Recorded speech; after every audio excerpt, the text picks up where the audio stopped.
Nang manganak ang asawa ni Ginoong Manuel, isang trahedya ang naganap. Hindi siya nakaligtas. Naiwan si Manuel kasama ang kanilang bagong silang nakambal na anak na babae. Napilitang harapin ang mundo bilang isang nag-iisang ama. Sa loob ng 5 mahabang taon, pinalaki niya ang mga ito ng mag-isa. Kalaunan, nagpakasal siyang muli sa pag-asang mabuo muli ang isang pamilya. Ngunit ang babaeng pinili niya ay naging malupit sa kanyang mga anak. Inalipusta sila, tinawag ng masasakit na salita at walang ipinakitang pagmamahal. Natapos ang kasal sa isang masakit at mapait na diborsyo. Noong araw na iyon, nangako si Manuel sa sarili, hinding-hindi na siya muling mag-aasawa. Ibinenta niya ang lahat ng kanyang ari-arian, ang bahay, lupa, at kahit ang kanyang mga kagamitan para lang matiyak na makakapasok sa paaralan ang kanyang mga anak. Pinagtawanan siya ng mga taga-nayon. Tinawag siyang tanga. Bakit mo ibebenta ang lahat para sa mga babae? Mag-aasawa rin ang mga yan at iiwan ka. Pangungutya nila, ngunit hindi siya nakinig, patuloy siyang lumaban.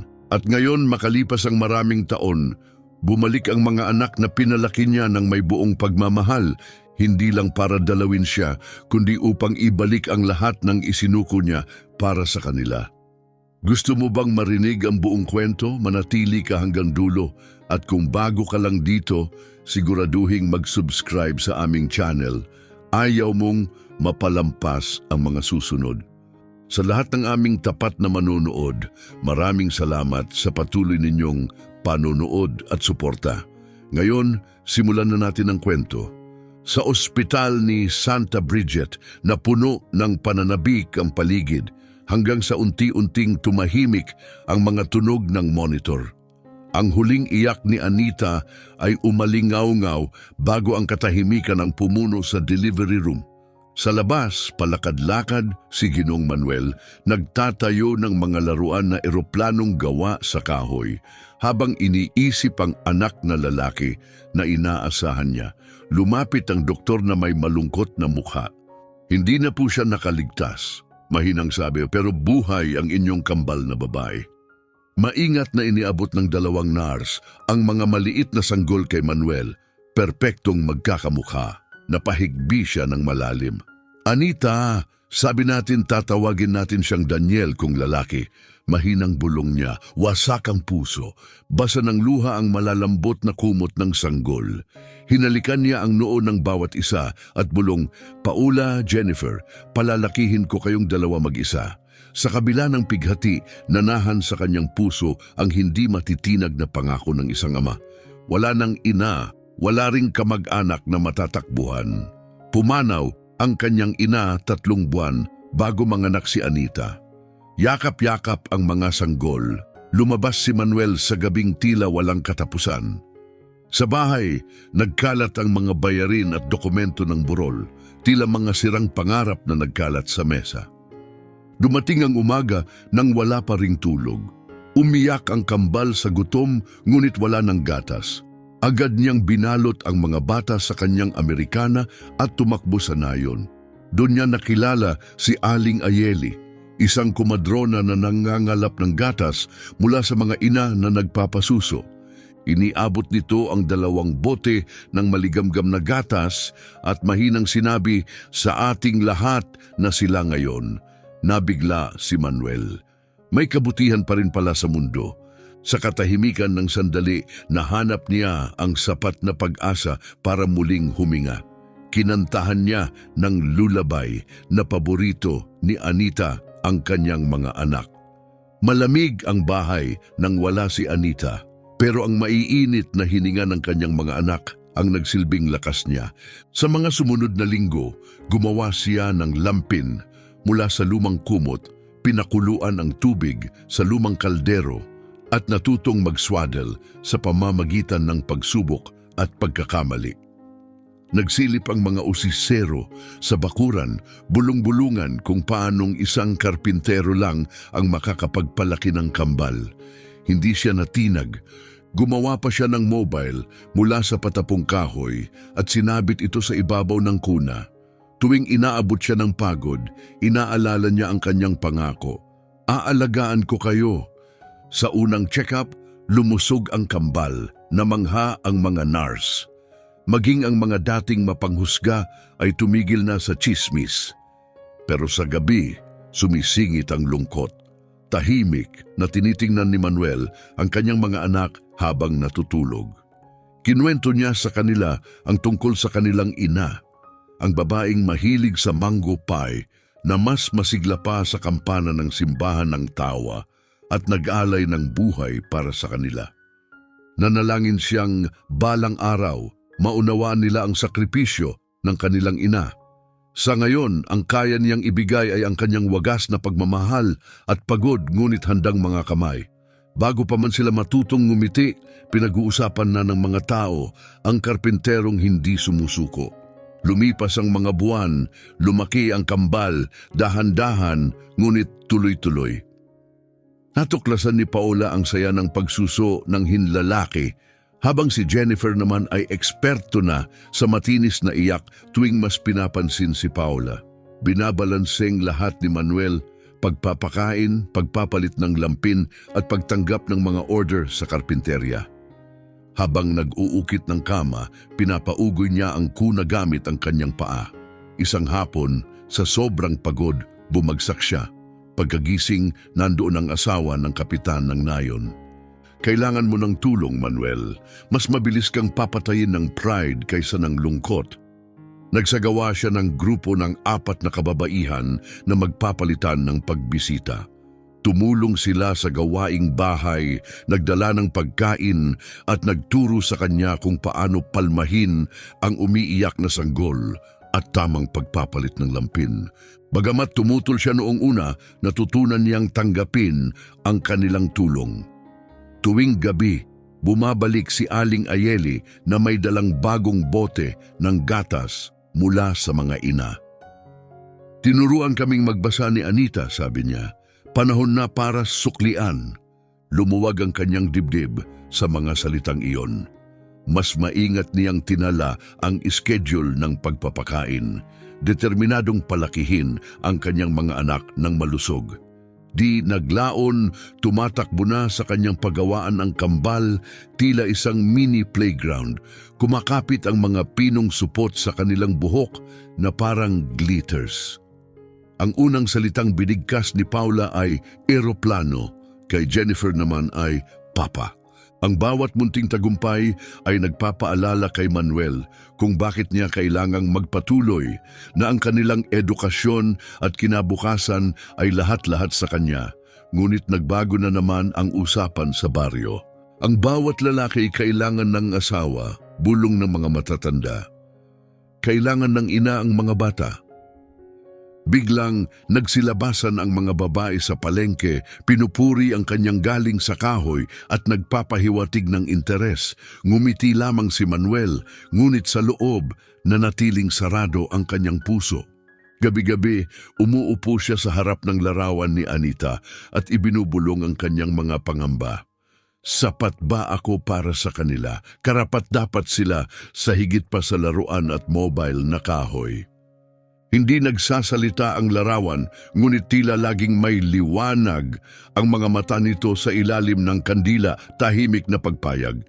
Isang linggo matapos ang misa, nagsermon si Pastor John tungkol sa lakas ng pagkakaroon ng katuwang sa buhay. Napakabigat ng mensahe, pakiramdam ni Manuel ay halos mabasag ang upuan, pero hindi kailanman nangyari. Habang palabas na ang mga tao mula sa kapilya, sinundan ng mga matang mapanuri sina Ginoong Manuel at ang kanyang mga anak. Maingat niyang inakay ang kambal sa labas, ang maliliit nilang kamay nakapulupot sa kanyang mga daliri. Kinagabihan, habang pinapadedet inihehele ang mga ito, pabulong siyang nagtanong sa katahimikan, "Dapat ko bang buksan muli ang puso ko para sa iba?" Lumipad ang tanong palabas ng bintana, kasabay ng amoy ng bagong tablang sedro mula sa kanyang paggawaan. Sa mga sumunod na tahimik na buwan, naging hindi mapaghiwalay sina Manuel at ang kanyang mga anak. 3 kaluluwang bumubuo ng sarili nilang mundo. Para sa iba, magulo ang kanilang buhay. May alikabok ng kahoy sa sahig, mga lamping pinapatuyo sa tabi ng kalan, at isang karpinterong palaging nahuhuli sa mga order ng kliyente. Pero sa loob ng kanilang tahanan, may isang maganda at maayos na tugtog, tawanan, lulabay, mga kwento bago matulog. Isang himig na sapat upang patahimikin ang tsismis ng bayan kahit panandalian. Pagsapit ng ikalimang kaarawan ng kambal, dumating ang isang bagong alalahanin, ang bayarin sa paaralan. Sapat lamang ang kinikita sa karpinterya ni Manuel para sa pagkain at bayarin. Gumagawa siya ng mga mesa, kabinet at estante, pero kakaunti na lang ang natitira pagkatapos noon. Sa isang panahong mahirap, natanong niya sa sarili kung dapat na ba siyang magpakasal muli, hindi dahil sa pag-ibig, kundi dahil sa pangangailangan. Dumating si Lisandra, mahinhin siya, bagong byuda, kilala sa nayon dahil sa masarap niyang tinapay at mabuting puso. Pinuri niya ang mga muebles ni Manuel at maayos na tinrato ang kambal sa tuwing dumadalaw. Alagaan ko sila na parang sarili kong anak, pangako niya sabay ngiti. Dahan-dahang binura ng ngiting iyon ang mga pag-aalinlangan ni Manuel. Tahimik at taos-puso ang kasal. Nagsumpaan sila sa ilalim ng isang punong mangga habang umaawit ang lokal na koro. Nagsayaw ang kambal sa kanilang maliwanag na dilaw na damit, tuwang-tuwa sa pagkakaroon ng bagong ina, si Mama Lisandra. Sa unang 6 na buwan, para itong isang panaginip, amoy tinapay ang bahay. Tuwing gabi, 2 na ang nagkukwento bago matulog. Naniniwala si Manuel na may pangalawang pagkakataon sa pagmamahalan at pamilya. Ngunit isang mainit at malagkit na Huwebes nabasag ang ilusyon. Pag-uwi ni Manuel mula sa trabaho, basang-basa ng pawis ang kanyang damit, narinig niya ang mga sigaw. Sa pagmamadaling pumasok, nakita niyang si Lisandra ay nakatayo sa harap ng mga bata, may hawak na kahoy na sandok. May mga pulang marka na sa mga braso nila. Mga bobot, walang kwentang bata, singhal niya. Sinira niyo ang bagong damit ko sa mantika. Nanggigilala si Jennifer sa takot. Tumayo si Paula sa harap niya, handang ipagtanggol ang kapatid. Sumiklab ang matinding pagnanasa ni Manuel na protektahan ang mga anak. Tumayo siya sa pagitan nila, ang boses ay mababa ngunit matatag. Kapag sinaktan mo ulit sila, hindi lang ako, kundi pati ang Diyos ang makakaharap mo. Namutla sa galit si Lisandra. Akala mo may ibang gustong lalaki na may mga anak na ulila sa ina? Pasigaw niyang sabi bago lumayas. Ipinag-impake niya ang kanyang gamit at sinarado ang gate bago sumikat ang araw. Pinag-usapan ng mga tao ang bigong kasal habang gising pa si Manuel, yakap-yakap ang mga batang umiiyak sa kanilang pagtulog. Naroon ang kahihiyan pero mas nangingibabaw ang galit. Sa bukang liwayway, lumuhod siya sa tabi ng kama ng mga bata. Hindi ko na muling isusugal ang inyong kaligtasan. Kayo ang mundo ko. Isa yung panibagong panata, mas matatag kaysa dati. Nagpatuloy ang buhay, tulad ng tiyok sa ulan na wala rin sa alaala si Lisandra. Si Manuel ang naghahanda ng agahan, gumagawa ng hindi pantay na pancakes, nag-aayos ng sablay na tirintas at palaging nakakalimot sa mga paalala mula sa paaralan. Pero masaya pa rin ang mga bata, nagtatawanan. Nilikha nila ang isang lihim na senyas, 3 palakpak at isang tapik sa ilong. Ang ibig sabihin, hindi kami matitinag. Kapag nalulungkot si Manuel, pinipigilan niya ito at patuloy na nagtatrabaho hanggang hating gabi nagkakayas ng kahoy at gumagawa ng mga estante. Bawat natapos na gawa ay pambayad sa field trip, libro at spelling contest. Napapailing na lang ang konseho ng nayon, sinisira niya ang buhay niya para sa mga babae. Kung lalaki yan, may tagapagmana siya. Hindi na sumagot si Manuel. Gumawa na lang siya ng mas maraming estante at pinuno ang bahay nila ng mas maraming tawanan. Sa tahimik na pagsuway na ito, natutunan ng kanyang mga anak ang unang aral sa buhay.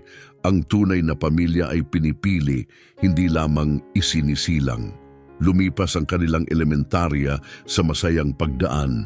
May mga uniformeng may marka ng chalk, palitang baon at halakhak sa silid-aralan. Mahilig si Paula sa mga chart ng agam. Si Jennifer naman ay kinukutkot ang sirang radyo, sinasabing kaya niya itong patugtugin muli. Bawat card ng marka ay nagdadala ng matinding tuwa kay Manuel. Ngunit sa paghahanda nila para sa junior high, tumaas ang gastusin. Mga libro, uniforme, gamit sa laboratorio, lahat ito'y naging pabigat. Tumigil sa pagkain si Manuel, tumanggap ng dagdag na trabaho sa gabi, naguukit ng mga mesa sa ilalim ng dim na ilaw ng gaas. Isang maulang hapon, isang lalaki ang pumasok sa kanyang paggawaan. Pinagmasdan ang isang kuna na nire-repair ni Manuel. Sayang ang talento mo rito, sabi ng lalaki. Dapat may showroom ka sa syudad. Ngumiti si Manuel, ngunit umiling. Pangarap lang ang syudad, hindi niya kayang abutin. Ang kanyang pinakamalaking puhunan ay may suot na sapatos pang eskwela, hindi suit. Walang pasabi, dumating ang mga taga-inspeksyon ng gobyerno. Bagong regulasyon, kailangan ng permit at mga safety upgrade. Gastos? Higit pa sa kinikita niya sa isang taon. Nakiusap siya ng palugit, ngunit sa halip, binigyan siya ng notice na ipapasara ang kanyang shop. Gabing iyon, inilatag niya ang papel sa mesa. Tinakpan ng kanyang mga kamay ang mukha. Tahimik na pinanood siya ng kambal, ngayon ay 3 taon na. Hinawakan ni Jennifer ang kanyang kamay at mahinang nagsabi, "Papakakayanin natin ito." Sama-sama nilang pinulot ang mga tirang kahoy at gumawa ng mga bahay ng ibon. Pininturahan ni Paula ng makukulay na balahibo. Dinagdagan ni Jennifer ng umiikot na base. Ibinenta nila sa merkado tuwing linggo. Nakuha ng kanilang likhang sining ang pansin ng tao, pero kulang pa rin sa pambayad ng matrikula. Naisip na ni Manuel ang hindi niya kailanman inakala, ang ibenta ang kanyang paggawaan para itong pagkakalas ng bahagi ng kanyang kaluluwa, pero hinihingi ng hinaharap ang lahat. Naglakad siya patungong Registry of Deeds, nanginginig ang mga kamay. Pagbalik niya, dala na niya ang karatula, "For sale." Nagumpuka ng mga usisero.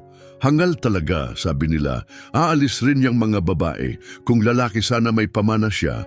Narinig ng kambal ang bawat mapanirang salita. Hindi sila sumagot. Sa halip, pininturahan nila ng mas makulay pa ang kanilang mga bahay ibon. Ginawang obra ang sakit. 3 buwan ang lumipas bago may bumili ng pagawaan, nag-alok ng halagang sakto lang para sa matrikula sa high school at kaunting pantustos sa araw-araw. Nanginginig ang mga kamay ni Manuel habang pinipirmahan ng mga dokumento. Sa araw ng paglipat, marahang hinaplos ng kambal ang alikabok sa dingding ng karpinterya at pabulong na nagpasalamat, "Pinakain mo kami sa loob ng maraming taon." Habang tumutulo ang luha sa kanyang pisngi, isinara ni Manuel ang pinto ng pagawaan sa huling pagkakataon. Kumalansing ang mabigat na kandado, isang tunog ng pamamaalam sa taon ng pagsusumikap at alaala. Lumakad siya palayo, hawak ang kahon ng mga gamit sa isang kamay at ang kamay ng bawat anak sa kabila. Sa likuran nila, umuugoy sa hangin ang karatula ng pagawaan, ang kanyang pangalan sa kahoy. Tila ba isang tahimik na paalam na sila lang ang nakaririnig. Ang paglipat ay naging bagong realidad. Umupa sila ng 2 munting silid sa likod ng pangunahing aklatan ng lungsod, malapit lang sa bagong paaralan ng kambal. Naghahanap si Manuel ng trabaho, ngunit bihira ang nangangailangan ng karpintero sa syudad hanggang sa may nakita siyang karatula, "Kailangan ng tagalinis ng aklatan." Maliit ang sahod, umaga ang oras. Nag-apply siya at ikinuwento ang kanyang karanasan sa paggawa ng kahoy. Tiningnan ng punong tagapamahala si Ginang Mensa ang kanyang magaspang at magkalyo-kalyong mga kamay sa kangumiti. Ang taong marunong gumalang sa kahoy ay kayang gumalang sa aklat. Iyo ang trabaho. Araw-araw bago sumikat ang araw, walis ang hawak ni Manuel. Nililinis niya ang marmol na sahig, pinupunasan ang mga lamesang pambasa at inaayos ang mga pinto. Habang sumisilip ang araw sa mga matataas na bintana, nilalanghap niya ang amoy ng papel at tinta, isang bagong uri ng gubat. Sa bahay, pinupulot niya ang mga sirang pahina mula sa basurahan at inaayos ito, sinasabing walang istoryang dapat mapunta sa basurahan. Tuwing hapon, sinasamahan siya ng kambal. Nagsusulat sila ng takdang aralin sa pagitan ng mga istante habang siya'y nagmamop. Gustong-gusto sila ng mga kawani ng aklatan. Palihim na inilalagay ng mga libraryan ang dagdag na aklat sa kanilang bag. Kahit kapos sa pera, puno ng saya ang kanilang gabi. Sabay-sabay silang kumakain ng jollof rice mula sa isang mangkok, nagsasagutan ng palaisipan at nag-aaral sa ilalim ng isang ilaw. Si Jennifer ay laging may kinukumpuning alarm clock. Si Paula naman ay sinusundan ang mga ruta ng eroplano sa mga lumang mapa na nahanap sa storage ng aklatan. Pinagmamasdan sila ni Manuel ng may paghanga. Ang uhaw nila sa kaalaman ay nakakalimot sa gutom. Ngunit mas matalim ang siyudad. Sa palengke, pinagtatawanan siya ng mga babae habang tumatawad siya sa mga sirang gulay. "Nasaan ang asawa mo?" tanong nila habang tumatawa. Biro pa ng ilang driver ng taxi. "Iparenta mo na lang ang mga anak mo, ipang-dowry." Bawat insulto'y parang hiwa sa puso. Ngunit tinatago ito ni Manuel, umaasang darating ang araw na mababago niya ang kahulugan ng lahat ng sakit na iyon. Isang linggo, inihayag ng paaralan ang field trip sa paliparan ng rehiyon. Pero imposibleng mabayaran ni Manuel ang bayad. Naisip niyang isanla ang natitirang mahahalagang gamit. Ramdam ni Paula ang bigat ng kanyang iniisip, kaya't mahinang sinabi, "Papa, huwag kang mag-alala, magsusulat na lang kami ng sanaysay." Ngunit bago pa ito mangyari, palihim na binayaran ni Ginang Mensa ang bayad. Sa araw ng field trip, tumapak sa runway ang kambal. Dumagundong ang tunog ng mga eroplano sa kanilang puso. Sabay sa tibok ng makina ang pintig ng damdamin ni Paula. Si Jennifer ay tumitig sa gumagalaw na pakpak, punong-puno ng tanong at kalkulasyon ng isip. Pag-uwi nila, hingal at ningning sa mata ang dala. "Gusto naming magtrabaho sa eroplano," sigaw nila. Sabay ng kaba at tuwa, sumagot si Manuel, "Kung ganon, sa langit tayo tutungo." Ang huling taon sa sekundarya halos sumira sa kanila. Masyadong mataas ang matrikula. Pinagdikit-dikit ni Manuel ang mga sapatos gamit ang tirang balat at paulit-ulit na tinahi ang uniforme. Nagtrabaho siya ng dagdag, pati paglilinis ng graffiti sa hagdan ng paaralan tuwing gabi. Tumulong ang kambal, nagboluntaryo sa simbahan, nagbenta ng cake at naghulog ng mga barya sa isang lata na may markang Sky Fund. Nang malapit na ang graduation, dumating ang dalawang liham. Natanggap si Paula sa Emerald Air Academy para sa kursong aviation. Si Jennifer naman sa Techfront University sa Mechanical Engineering, specializing in avionics. Ngunit ang saya ay napalitan ng pangamba nang makita ang halaga ng matrikula. Naghahanap sila ng scholarship, ngunit matindi ang kompetisyon. Isa sa mga kinakailangan, sanaysay na may pamagat. Paano ako pinalakas ng aking nakaraan para abutin ang kinabukasan? Isinulat ni Paula ang tungkol sa paglalaking wala ang ina, paghanap ng lakas sa mga pahina ng aklat at pagbuo ng pangarap sa ingay ng mga jet engine. Ikinwento naman ni Jennifer kung paanong ang paggawa ng bahay ibon at pagkumpuni ng radyo ang nagturo sa kanya ng aerodynamics. Ang kanilang tapat na kwento ay nagbigay sa kanila ng partial grants, pero hindi pa rin sapat.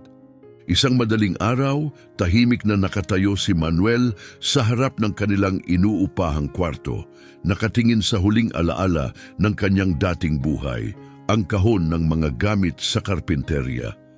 Iyon na lang ang natitira, dinala niya ito sa sanglaan. Sinaliksik ng tagapagsangla ang mga gamit, pagod at gasgas na at nag-alok ng maliit at mapait na halaga. Tinanggap ito ni Manuel nang walang salita. Kumapit ang alikabok ng kahoy sa kanyang pisngi, humalo sa luha. Pag-uwi niya, iniwan niya ang pera sa mesa. "Mag-aaral kayo sa kolehiyo," wika niyang mariin. Umiyak ang kambal, hindi dahil sa tuwa, kundi sa bigat ng kanyang sakripisyo. Bumalik ang mga tsismis. May mga sulat mula sa dati nilang kapitbahay. Ang lalaking walang-wala, hindi tunay na lalaki. Hindi na niya binasa ang natitira, sinunog niya. Ngayon, nagtatrabaho siya tuwing weekend sa paglilinis ng mga gusaling opisina kasama ang kanyang mga anak. Naghuhugas sila ng bintana para sa dagdag na kita. Akala ng mga tao, empleyado niya ang kambal. Ipinakilala niya ang mga ito ng may pagmamalaki. Ito ang magiging piloto at inhinyero ko. May tumatawa, may nagbibigay ng pamasahe. Pagsapit ng Setyembre, sapat na ang naipon para sa unang semestre. Sa araw ng paglipat sa dorm, nanghiram si Manuel ng kariton upang ihatid ang 2 maleta at mga lumang aklat sa campus. Napatingin ang mga estudyanteng may magagarang sasakyan. Kumaway ang kambal na tila mga prinsesa. Bago sila umakyat ng elevator, lumuhod si Manuel sa sahig, walang pakialam sa mga matang nakatingin. Malakas siyang nanalangin, hinihiling sa Diyos na ipalit ang kanyang lakas kapalit ng tagumpay ng kanyang mga anak. Nang magsara ang pintuan ng elevator, nanatili siyang nakatayo sa ground floor. Pauwi siyang naglakad, pakiramdam niya ay ubos na ubos, ngunit ganap na ganap. Habang lumalabo sa dilim ang mga ilaw ng syudad, sa wakas ay pinayagan ni Manuel ang sarili na mangarap ng isang hinaharap, kung saan ang dalamhati ay hindi na ang pangunahing kwento, kundi isang tahimik na paalala na lang ng nakaraan. Ang buhay sa universidad ng kanyang mga anak ay parehong kahanga-hanga at mabigat. Si Paula ay nakikipagbuno sa komplikadong mga formula sa pisika, habang si Jennifer ay nilulutas ang mga intricacies ng calculus at disenyo sa engineering. Habang ang karamihan sa kanilang mga kaklase ay dumarating sakay ng mga magagarat may tsuper na sasakyan, ang kambal ay sumisiksik sa masisikip na bus bago pa sumikat ang araw, hawak ang mga kwaderno at di pa natatapos na takdang aralin sa kanilang kandungan. Sa gabi, naghuhugas sila ng mesa sa cafeteria, nag-iimpake ng natirang sabaw sa thermos para maiuwi sa kanilang ama. Ngayong 48 taong gulang, masakit na ang katawan ni Manuel sa bawat walis. Ngunit hindi siya tumitigil. Tinatapat niya ang bawat pahinga para matawagan ang mga anak at basahan sila ng mga motivational quotes na isinulat niya sa mga napkin. Ang presyon ay nagpapakinis sa magagaspang na bato, paalala niya. Iniuukit ng kambal ang mga salitang iyon sa isip bago ang bawat pagsusulit. Sa gitna ng semester, isang sakuna ang dumating. Nasira ang laptop ni Jennifer at nabura ang isang kritikal na proyekto. Hindi nila kayang bumili ng bago. Kaya't sinimulan niyang hiramin ang mga computer sa laboratorio sa kakaibang oras hanggang sa magreklamo ang mga gwardya. Si Paula naman ay nag-aaral sa ilalim ng flashlight para magamit ng kapatid ang kanilang iisang mesa. Dumapo ang pagod sa kanilang pintuan na parang hindi ka nais-nais na bisita, ngunit hindi nila ito pinapasok. Sa isang conference sa campus, napansin ni Paula ng isang airline pilot ang kanyang kakaibang tanong tungkol sa layout ng cockpit. Binigyan siya nito ng mentorship at access sa flight simulator. Halos sabay, si Jennifer ay sumali sa isang paligsahan ng disenyo ng winglet para sa maliliit na eroplano. Nanalo siya at ginamit ang premyo para pambayad ng renta. Tumawag sila kay Manuel ng gabing yon, luhaang may halakhak. Nasa tahimik na hallway ng aklatan si Manuel nang magsimulang sumayaw kasama ang walis, ngiting luhaan. Naririnig ng Diyos ang paulit-ulit na katok, bulong niya. Ngunit hindi pa roon nagtatapos ang pagsubok. Isang gabi, nadulas si Manuel sa basang sahig at nasaktan ang kanyang likod. Walang bayad ang sick leave. Habang nakahiga, pinipilit niyang huwag mag-alala. Agad namang nagsanib puwersa ang kambal, pinag-isa ang kanilang kinikita at tumanggap ng mga side job. Naglalakad ng aso ng mga mayamang propesor para makapagpadala ng pera sa bahay. Umikot ang buhay gaya ng relo, hirap na sinusundan ng pag-asa. Sa pagtatapos ng semestre, parehong napabilang ang kambal sa top 5 ng kanilang klase. Lumabas ang kanilang mga pangalan sa Dean's List. Ang mga chismis sa campus ay nagbago. Ang pangungutya ay napalitan ng paghanga. Umuwi sila sa maliit na silid, nag-high five habang kumakain ng instant noodles at sabay-sabay nilang pinanood ang mga fireworks sa labas ng bintana. Sa loob, 3 pusong puno ng pasasalamat ang tumibok, mas malakas kaysa sa alinmang palakpak ng tao. Pagsapit ng bagong taon, muling dumaan sa hirap. Natanggap ni Manuel ang notice ng pagpapaalis. Tumaas na ang renta sa hindi na kayang bayaran. Inilipat niya ang iilang gamit nila sa isang inupahang storage room ng simbahan at natutulog sa banig sa storeroom ng aklatan. Nang umuwi ang kambal para sa break, nagkunwaring upgrade lang ang paglilipat. Alam nilang hindi totoo, ngunit pinili nilang igalang ang dignidad ng kanilang ama. Isang gabi nakatulog si Manuel habang nakaandar pa ang floor buffer. Bumangga ito sa isang istante at natumba ang mga libro.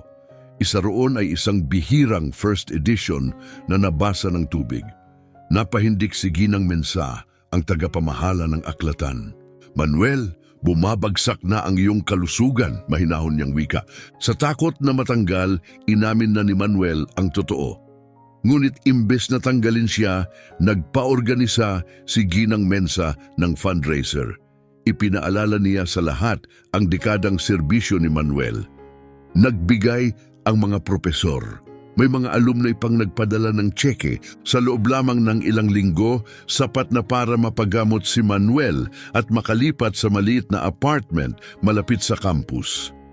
Ayaw niyang tanggapin ang tulong, ngunit mariin ang sabi ni Ginang Mensa, inayos mo ang aming mga libro, ngayon kami naman ang aayos sa'yo. Habang nagpapagaling, nag-enroll si Manuel sa libreng night class sa computer-aided design. Kaya pa nang matatanda matuto, biro niya. Buong sigla siyang sinusuportahan ng kambal. Pinangunahan ni Paola ang kanyang home workouts sa video call. Si Jennifer naman ay nagpadala ng ergonomic chair design para hindi na muling masaktan ang likod niya. Lalong tumibay ang kanilang ugnayan. Isang kalasaglaban sa lahat ng sakit ng buhay. Pagtatapos ng taon, inianunsyo ng paaralang pang-abiasyon ang isang elite internship sa Skyway Airlines. 2 slot lang. Nag-apply si Paula, nanginginig ang kamay. Mga kaklase niya ay may koneksyon at pangalan. Pero nang makita niyang siya ang nangunguna sa listahan, napayakap siya kay Jennifer, humahagulgol. Ang mop ni Papa ang nagbigay sa akin ng pakpak. Samantala, natanggap si Jennifer sa summer internship ng Aerotech Manufacturing. Nabighani ang mga taga-kumpanya sa kanyang prototype ng avionics bracket. Pinalawig pa ang internship at binigyan siya ng maliit na sahod.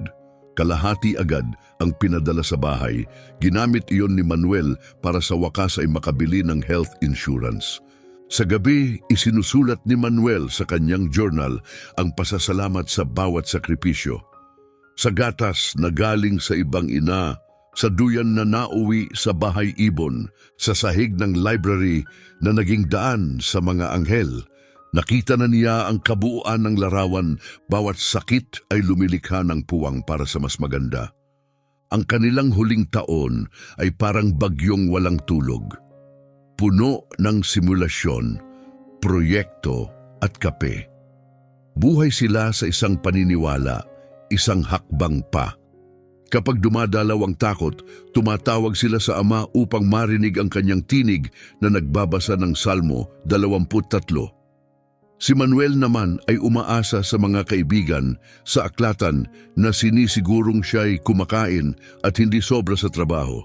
Isang buwan bago ang final exams, habang nagpupunas ng banisters, naramdaman ni Manuel ang muling pananakit sa dibdib. Kinumpirma ng mga doktor, mataas na presyo ng dugo at ang gamot dagdag na gastos. Nag-alok si Paula na bumitaw sa isang klase, tumanggi si Manuel. Nagboluntaryo si Jennifer na ibenta ang kanyang telepono. Mahigpit ang sagot niya, "Huwag na wag." Ipinilit ng kambal na padalhan si Manuel ng mga lutong bahay tuwing linggo. Habang kinakaharap nila ang pinakamahihirap na hamon sa akademya, sinigurado nilang maayos pa rin ang kinakain ng kanilang ama. Sa campus, matagumpay na natapos ni Paula ang kanyang instrument flight test mula take-off, paglipad, hanggang landing, walang kahit isang pagkakamali. Samantala, ipinakita ni Jennifer ang kanyang final engineering project, isang AI-powered diagnostics tool para sa cockpit system ng mga eroplano. Nakamit nito ang pinakamataas na parangal mula sa mga hurado. Mabilis kumalat ang balita, lahat ay nagsimulang magbulungan tungkol sa kambal ng janitor na isinuko ang lahat. May mga reporter na humingi ng panayam, ngunit tumanggi ang mga babae, mas mahalaga ang exams. Gayunman lumago ang alamat. Sa aklatan, palihim nang naghahanda ng farewell party ang mga kawani. Matatapos na ang kontrata ni Manuel dahil sa budget cuts. Tahimik niya itong tinanggap. Nagpapalit ang mga panahon, wika niya. Lingid sa kanya, ipinadala ni Ginang Mensa ang kanyang resume sa mga high-end na furniture studio sa lungsod. Ilang araw lang ang lumipas, tumawag ang Artisan Gallery. Inalok siya ng consulting role sa pagdidisenyo ng custom furniture para sa mga luxury hotel. 3 beses ang sahod niya sa pagwawalis. Hindi lang ang galing niya ang kinilala, kundi pati ang kanyang kwento. Nang tawagan niya ang kambal, napasigaw ang mga ito sa tuwa. Halos umandar ang fire alarm ng dorm. 3 malalaking tagumpay sa isang linggo, parang panaginip. "Bumalik si Papa sa negosyo!" Sigaw ni Paula habang pumapalakpak. Kinalkula naman ni Jennifer, 2 sahod na lang, bayad na ang mga utang sa kuryente. Natapos ang final exams, in order na ang graduation gowns. Isinuot ni Manuel ang kanyang lumang Sunday suit at dinala sa mananahi. Pinlansya niya mismo. Bumili pa siya ng second-hand camera at nag-aral ng photography online. Nais niyang makunan ang bawat sandali. Sa kanyang journal, tahimik niyang isinulat, "Anita, halika't tingnan mo kung ano na ang mga anak natin." Dumating ang araw ng pagtatapos, parang katuparan ng propesiya. Libu-libong toga ang kumikislap sa ilaw ng stadium. Maagang dumating si Manuel, nasa unahan, kasama ng mga magulang at mentor. Nang banggitin ang pangalan ni Paula, tumayo siya at sumigaw, "Yan ang piloto ko!" Nagpalakpakan at nagtawanan ang buong crowd. Sumunod si Jennifer, humalik mula sa entablado. Nagkislapan ang mga kamera. Sinubukan ni Manuel na kunan ng litrato pero malabo sa luha ang kanyang lente. Ang mga estranghero sa paligid kusa siyang kinunan ng larawan. Pagkatapos ng seremonya, inakay siya ng kambal patungo sa tarmac. Nakaparada roon ng isang training jet mula sa Skyway Airlines. Si Paula ngayon ay opisyal ng First Officer Trainee. Inimbitahan siyang pumasok sa cockpit. Hinaplos ni Manuel ang mga kontrol na parang sagradong bagay. "Dati gawa lang sa patapong kahoy ang mga eroplano ko," bulong niya. "At ginamit mo ang kamay mong yan para buuin ang kinabukasang ito," sagot ni Paula.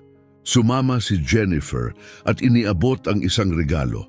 Isang maliit na eroplano na inukit sa unang piraso ng kahoy ni Manuel, ang mahogany. Para sa bagong mesa mo sa Artisan Gallery, sabi niya habang nakangiti. Hawak ni Manuel yun na parang may tibok. Dumating din ang media. Sa isang live interview, tinanong si Manuel, ano ang nagpanatili sa iyo sa kabila ng lahat? Simple lang ang sagot niya, pangako ko sa kanilang ina. Nag-viral ang video, dumagsa ang donasyon para sa bagong scholarship fund na inilunsad ng Kambal, ang Anita's Promise, na layuning suportahan ang mga batang babae sa larangan ng STEM. Sa halip na dumalo sa engrandeng banquet, pumunta sila sa paborito nilang kainan sa kanto. Habang kumakain ng akara at pritong saging, nagtawanan sila at nagplano para sa susunod.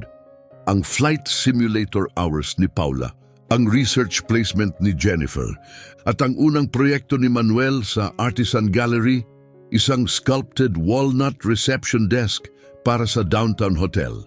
Tatlong magkakaibang landas, isang tibok ng puso. Sa ilalim ng mga ilaw ng kalsada, tumingala si Manuel. Dumaan ang mga eroplano, ang kanilang kumikislap na ilaw ay tila gumuguhit ng kapalaran.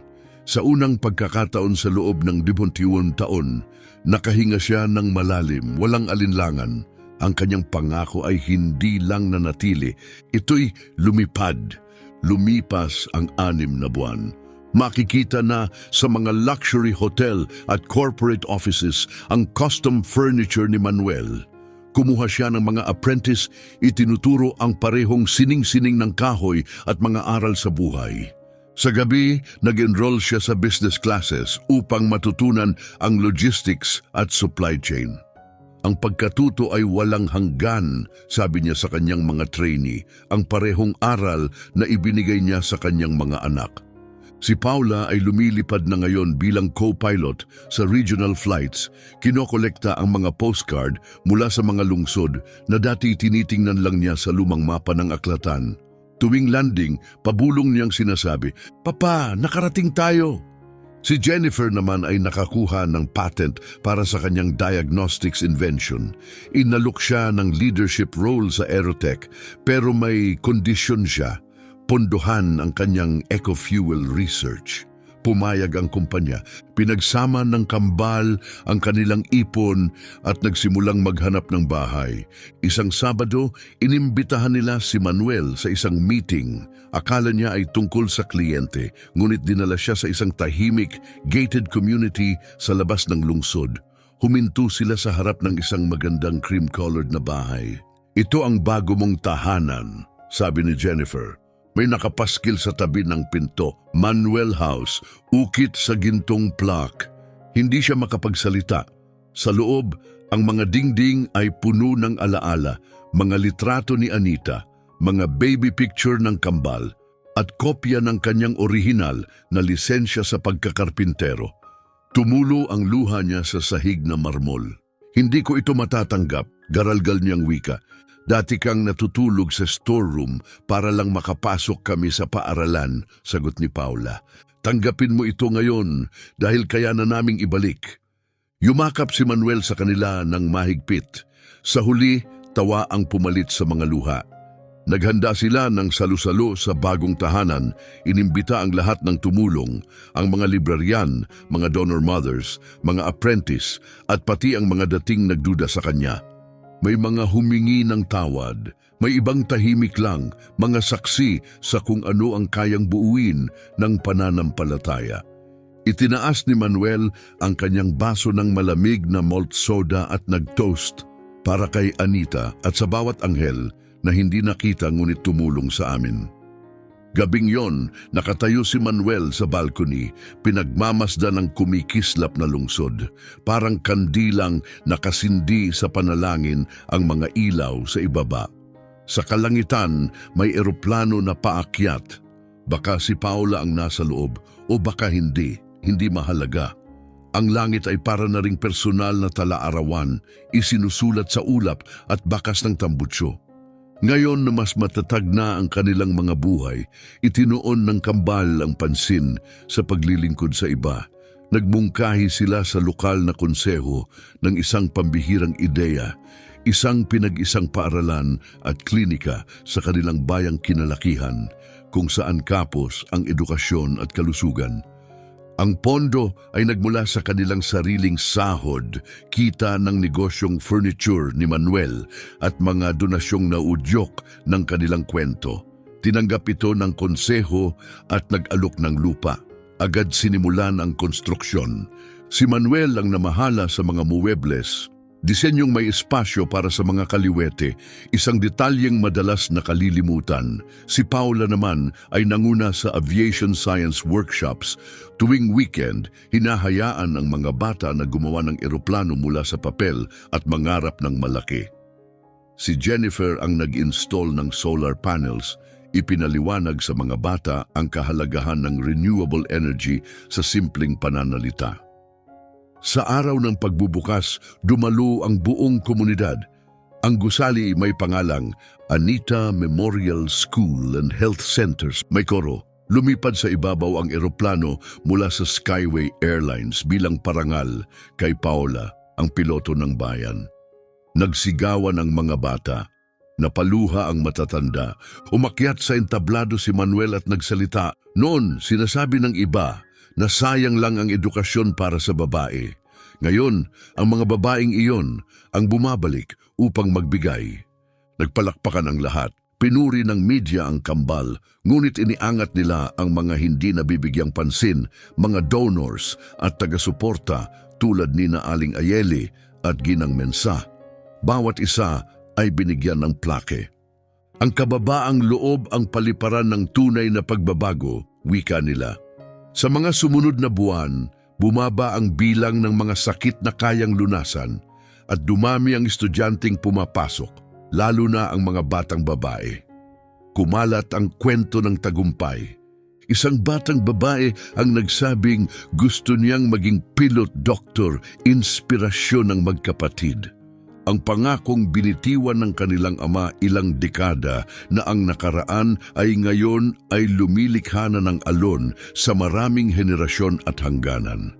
Ngunit kahit sa gitna ng tagumpay, bumalik ang alaala ng nakaraan. Isang hapon, dumating si Lisandra, ang dati nilang madrasta, sa gallery ni Manuel. Matanda na ito, mahina at tila mapagpakumbaba. Bumagsak ang kanyang ikalawang kasal, naubos ang pera, kailangan niya ng trabaho. Nagkatinginan ng mga kawani, si Manuel tahimik na inalok siya ng upuan at tsaa.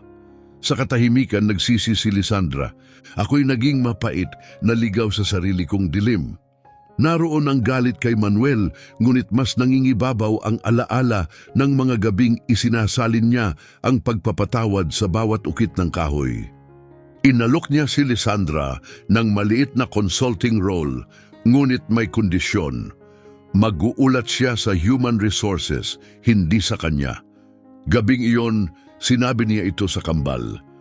Naggit-ngit ang panga ni Jennifer. Si Paula ay natahimik, inalala ang kanilang paboritong bersikulo, Salmo 23. Nagkasundo sila, ang awa ay hindi binubura ang nakaraan, ngunit ito'y nagpapalaya sa puso. Lumabas sa balita ang ginawa ni Manuel. Nahati ang opinyon. May mga tumawag sa kanya na naive. May mga nagsabing dakila. Tahimik lamang si Manuel, may mas mahalaga pa siyang gagawin, ngunit madalas siyang nagmuni-muni sa kakaibang regalo ng sakit, na ito pala'y humubog ng hindi matitinag na ugnayan sa kanilang pamilya. Lumipas ang mga taon at mas madalas na ang tagumpay kaysa ang pakikibaka.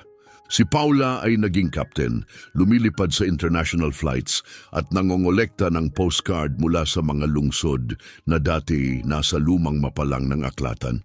Sa bawat landing bulong niya, "Papa, nakarating tayo." Si Jennifer naman ay nakuha ng patent para sa kanyang cockpit diagnostic system. Inalok siya ng leadership role sa Aerotech.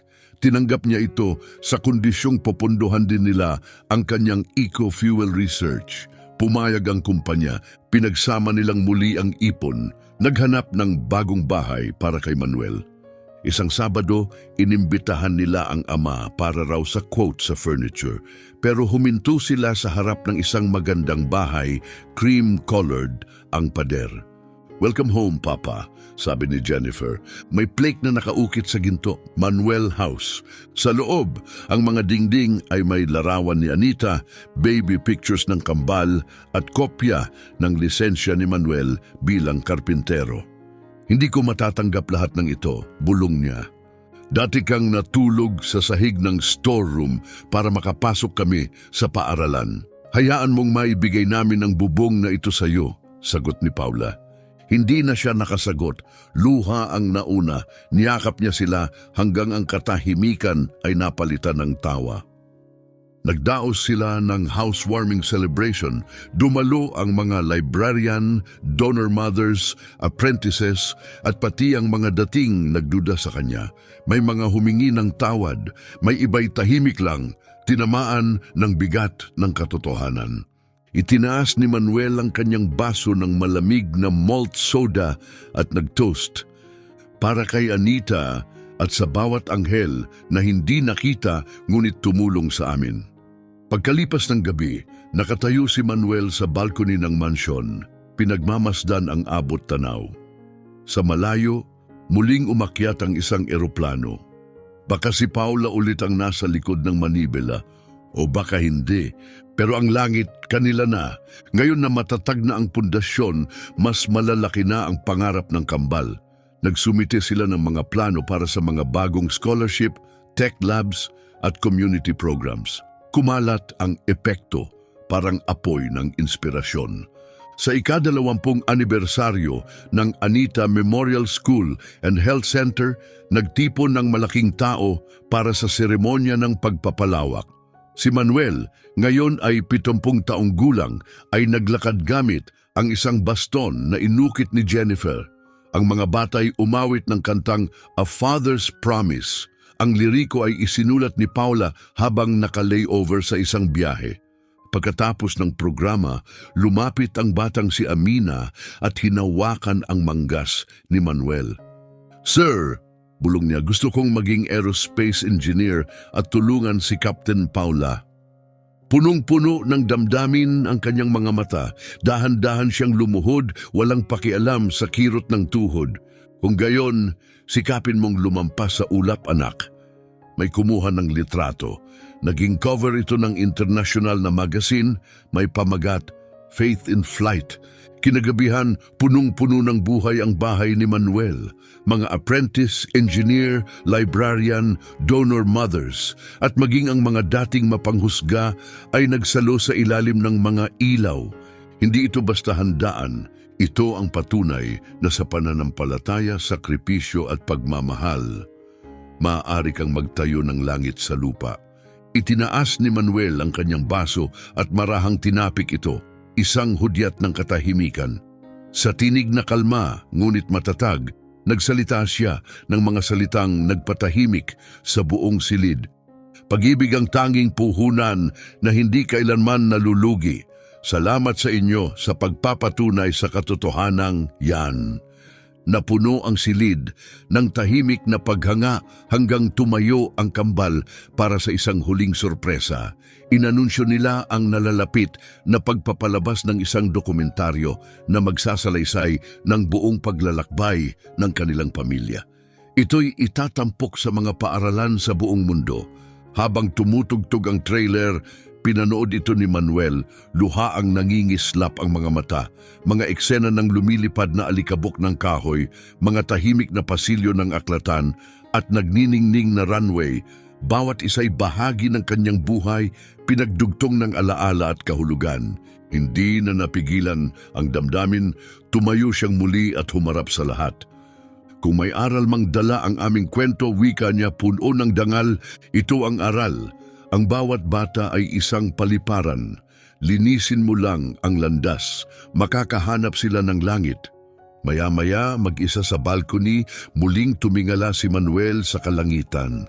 Kumislap ang mga bituin, tahimik na saksi sa lahat ng kanyang pinagdaanan. Mahina niyang ibinulong, "Anita, lumilipad na ang ating mga anak. mas mataas kaysa sa ating pangarap. Sa malayo, isang eroplano ang kumikislap habang lumilipad. Baka si Paula ang nagmamaneho, baka hindi. Ngunit hindi na mahalaga. Ang bakas ng jet sa langit ay kumislap na parang lagda sa kalawakan, isang makinang na paalala na ang mga pangakong ginawa sa ngalan ng pag-ibig ay kayang bumangon kahit laban sa grabidad.